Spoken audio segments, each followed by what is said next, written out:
জালি কুমড়া যারা পছন্দ করেন না এই রেসিপিটি একবার হলো ট্রাই করে দেখবেন। হ্যালো এভরিওয়ান, আসসালামু আলাইকুম। আজকে আমি আপনাদের জন্য নিয়ে এসেছি খুবই মজার জালি কুমড়া দিয়ে মুরগির মাংসের রেসিপিটির জন্য আমি প্রথমে এখানে নিয়ে নিয়েছি দেশি মুরগি।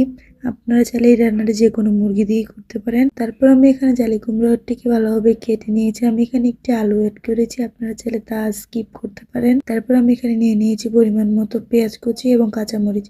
এবার আমি একটি পাতিলের মধ্যে দিয়ে দিব তেল এবং পেঁয়াজ দিয়ে ভালোভাবে ভেজে আমি দিয়ে দিব এখানে আস্ত কয়েকটি গরম মশলা, তেজপাতা, এলাচ এবং দারচিনি। তারপর মশলাগুলো হালকা ভেজে আমি এর মধ্যে দিয়ে দিব রসুন বাটা, পরিমাণ মতো আদা বাটা। এবার বাটা মশলাগুলোকে আমি হালকা ভেজে নেব এবং সামান্য পরিমাণ পানি দিয়ে দিব। এবার আমি দিয়ে দিব পরিমাণ মতো হলুদের গুঁড়া, পরিমাণ মতো মরিচের গুঁড়া এবং পরিমাণ মতো ধনিয়ার গুঁড়া দিয়ে স্বাদ মতো লবণ দিয়ে দিব এবং মশলাগুলোকে আমি ভালোভাবে নেড়ে চেড়ে কিছুক্ষণ কষিয়ে নিব।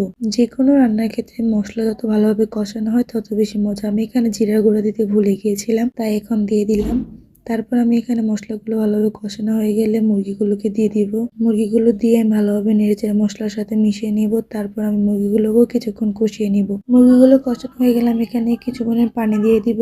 তারপর ভালোভাবে কষানো হয়ে গেলে দিয়ে দিব কেটে রাখা জালি কুমড়া এবং আলুগুলোকে দিয়ে মুরগির সাথে ওই জালি কুমড়া আলুগুলোকে আমি কষিয়ে নিব হালকা। এই পর্যায়ে আমি দিয়ে দিব কাঁচামরিচ গুলো দিয়ে ভালোভাবে নেড়েচেড়ে যখন জালি কুমড়া গুলো কষানো হয়ে যাবে তখন আমি এখানে দিয়ে দিব ঝোলের জন্য পরিমাণ মতো পানি। তারপর কিছুক্ষণ পর ধনিয়া পাতা দিয়ে নামিয়ে নিলে কমপ্লিট হয়ে যাবে খুবই মজার জালি কুমড়া দিয়ে মুরগির মাংসের রেসিপিটি ভালো লাগলে বাসায় ট্রাই করে দেখবেন। ভিডিওটি ভালো লাগলে ফলো এবং সাবস্ক্রাইব করে পাশে থাকবেন। আসসালামু আলাইকুম, আল্লাহ হাফেজ।